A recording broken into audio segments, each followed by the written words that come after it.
Today in the show we have Chainlink+Circle partnering for cross-chain transfers, JPMorgan exploring blockchain-based deposit tokens for payments and settlements, Lumx launching testnet appchain on Polkadot with Tanssi, and so much more. I'm your host Mauricio Magaldi, and this is Block Drops, your weekly digest on blockchain for business. These news are not a form of endorsement, sponsorship, or encouragement for consumption and are meant for educational purposes only. So in the first drop this week, we're going to go back and talk about the UX in crypto. And UX usually is kind of conflated with UI, where your user interface is what you interact with, the website, the number of clicks, how you navigate, etc. But UX goes so much further and deeper than that, and it could include factors such as latency, the cost of transactions, the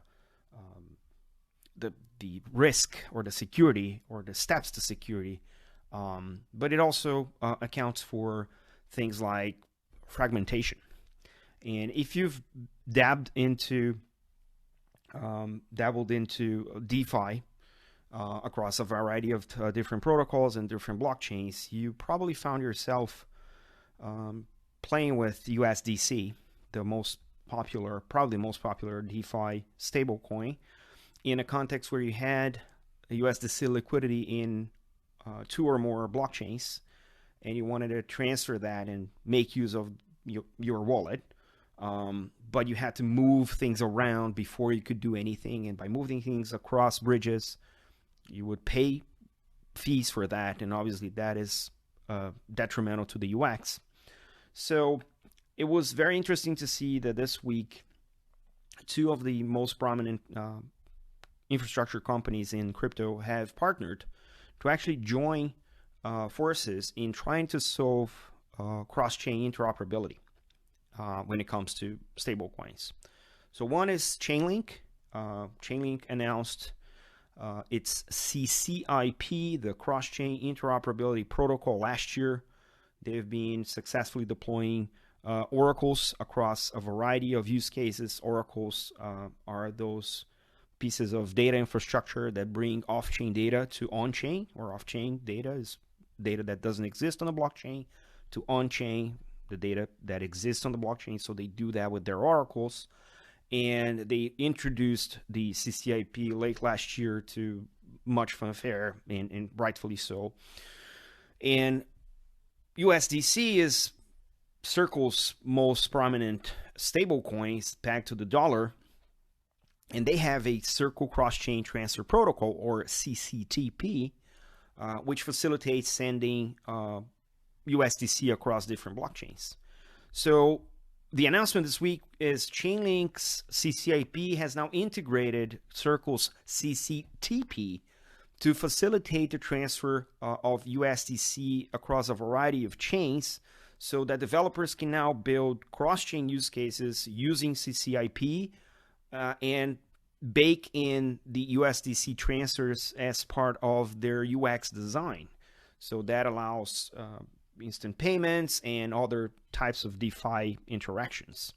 So according to Sergey Nazarov, the Chainlink's co-founder, he says, and I quote, "We're excited to support the adoption of stablecoins across a variety of cross-chain use cases.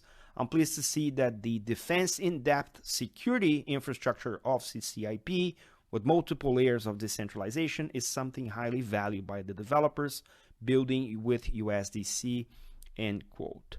So for starters, the blockchains that are going to be covered in this initial launch are Ethereum, Arbitrum, Optimism, Avalanche, and Base, all on mainnet, with other blockchains to be added in the near future. Interesting that Polygon isn't listed, being one of the major L2s in Ethereum. But what I found most interesting here is that if we start to think about solving problems rather than using technology, this is the type of solutions we're going to start to see coming from the industry. And obviously, nobody's trying to use USDC. We're trying to do things. We're trying to invest. We're trying to pay for things. We're trying to get somewhere. And payments are ubiquitous for a reason, just not yet in crypto.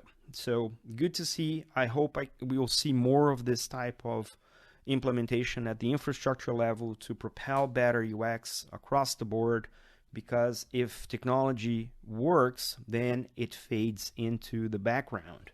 So let's see how many more we're going to see of interoperability use cases, and more importantly, what are the use cases that are going to be built on top of this type of infrastructure.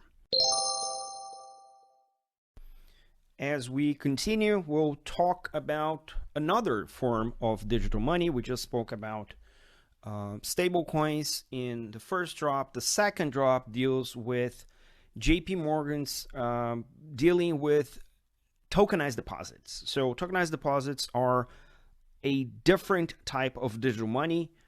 It speaks to deposits that are held by a custodian, such as a bank like JPMorgan, and the equivalent of that money in the bank can be issued on blockchains, much like stablecoins, but they're being issued based on the actual deposits that are held by the custodian, not necessarily other types of assets such as securities or bonds. So tokenized deposits have been explored by JPMorgan before, when they did the first pilot on Project Guardian by the end of 2022 with tokenized yen and tokenized Singaporean dollar.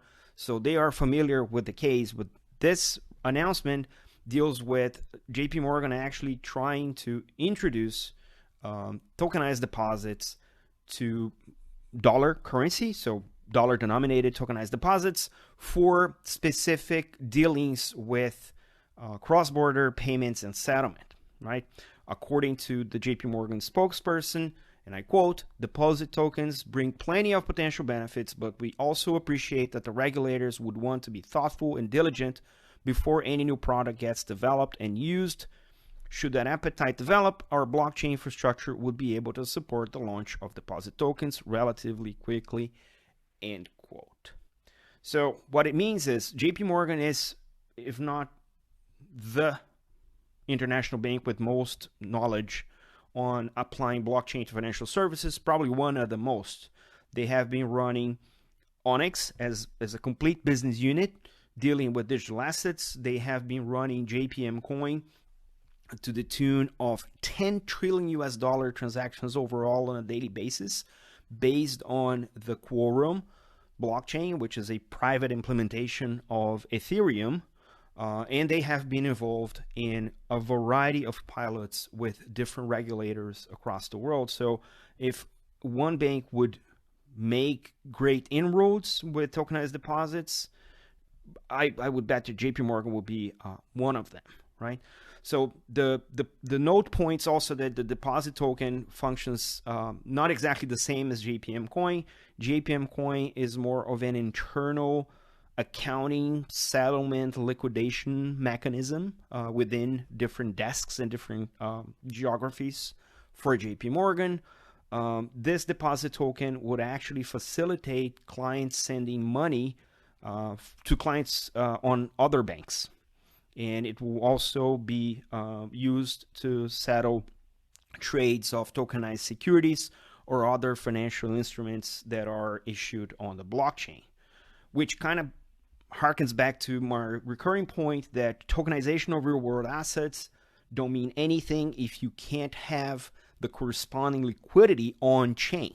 Meaning, if you're registering assets on-chain, but there is no market to trade in money denomination in digital form to interact on-chain, then you can't grasp the benefits of actually implementing blockchain-based tokenization solutions, which means that without liquidity, tokenization is just digital notarization, which is not exactly the biggest efficiency gain. So with tokenized deposits issued on the same blockchain as their asset counterpart, then you can have definitive efficiencies and capture the benefits of actual real-world assets tokenization, which is very, very interesting.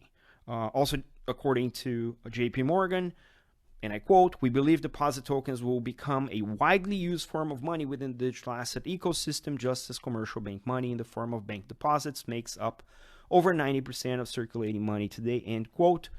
This matches the current architecture of using CBDCs for the relationship between central banks and banks, and using tokenized deposits in the secondary layer backed by the CBDCs. So there is no retail CBDCs, only wholesale CBDCs, and then commercial bank plays the part by being issued as tokenized deposits and or stablecoins. So we'll see how that evolves, and I'm super excited that this is the path forward. For the last drop today, we're going to talk a little bit about infrastructure and a new architecture that has been explored across what we would call the L2 environment.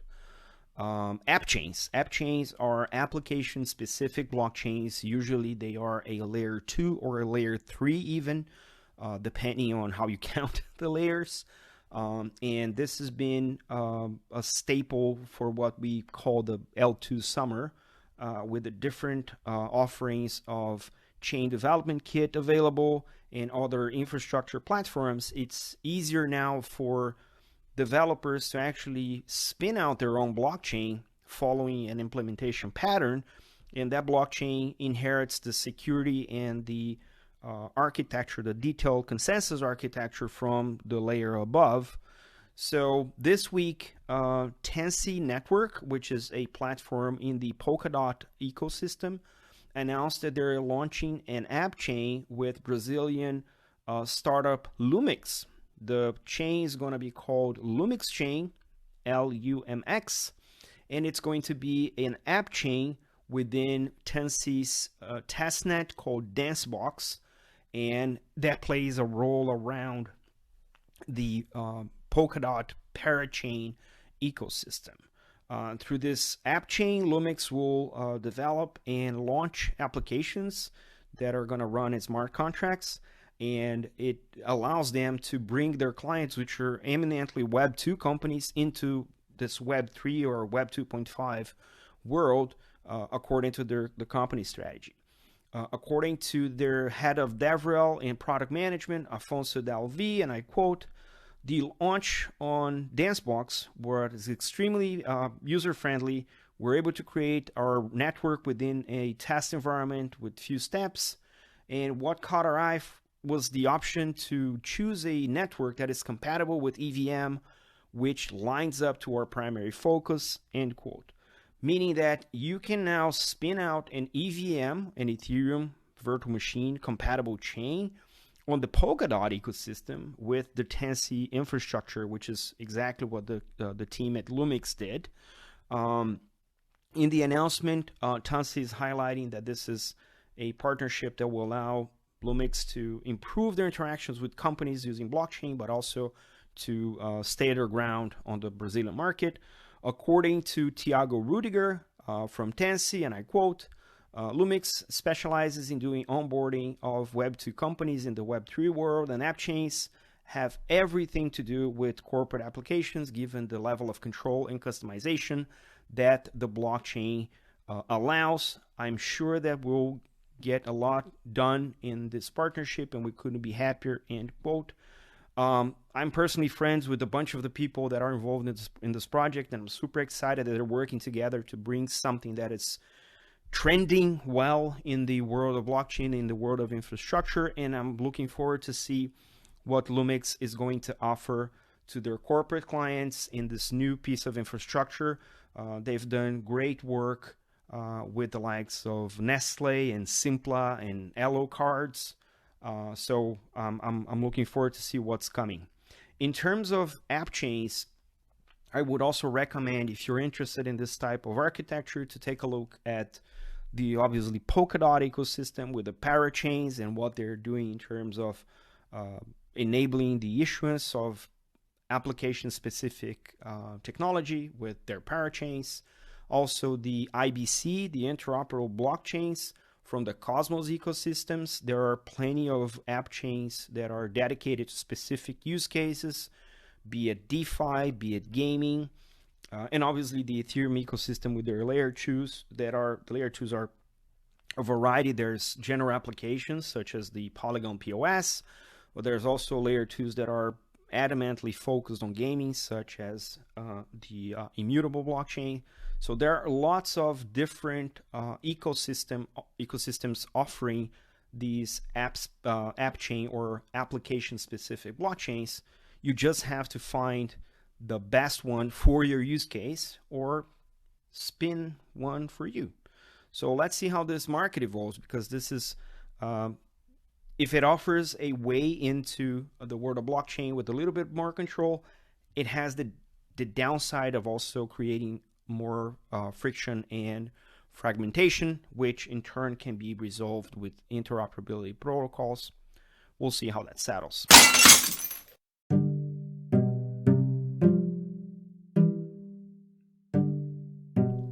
In a week packed full of news, here is more. CoinMENA and Onramp Bitcoin forged a strategic partnership for custodial solutions and education in MENA. OKX, the crypto custody, received a conditional approval by VARA in Dubai.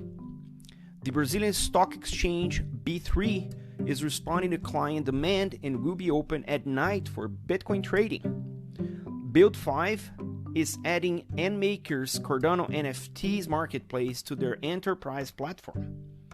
The EU Council updated their crypto AML regulation proposal targeting self-custody and DeFi, while NFTs and DAOs are not yet covered.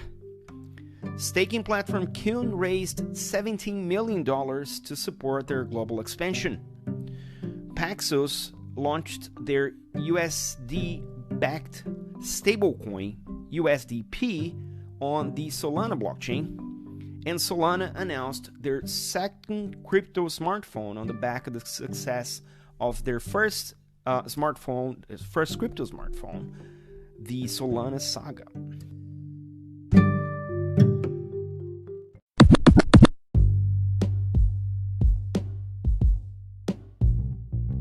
Catch us online. We're on Instagram at BlockDrops Podcast, on Twitter at BlockDropsPod or 0x Mauricio. We're on Lens at blockdrops.lens. We have a newsletter on LinkedIn. Write to us at blockdropspodcast@gmail.com, and you can listen to the BlockDrops Podcast at Spotify, iColab, Faberbun Tech, and all of the other major streaming platforms.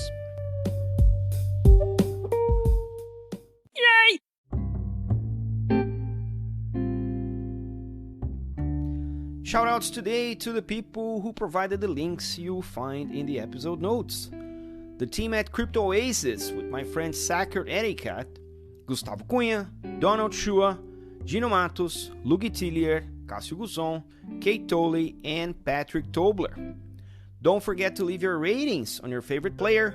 This is all for today. Stay rare, stay weird, LFG.